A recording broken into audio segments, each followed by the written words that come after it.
سيداتي سادتي، مرحبا بكم في ملعب ميلود هاتفي بوهران، والذي يحتضن مباراة الجولة الخامسة من الرابطة الوطنية المحترفة موبيليس. هي مواجهة ينبض فيها الغاضب والتاريخ.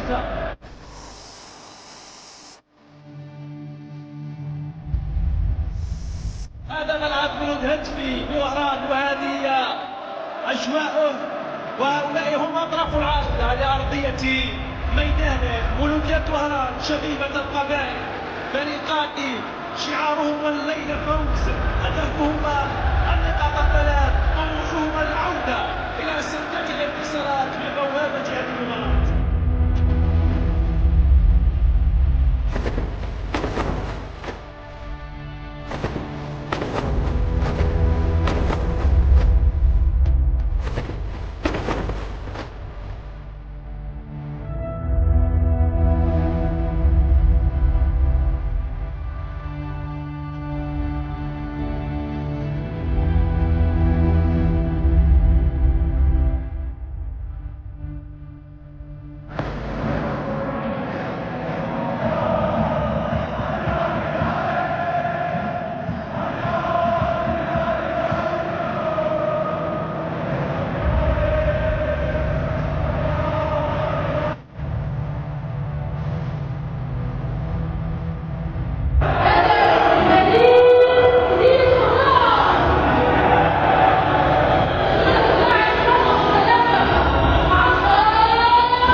نهار يحط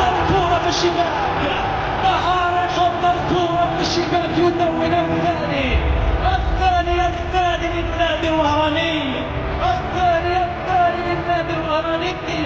أبناء الحمري يسجلون الثاني، يضاعفون النتيجة، يتقدمون في المباراة، يعمقون الفارق إلى هدفين.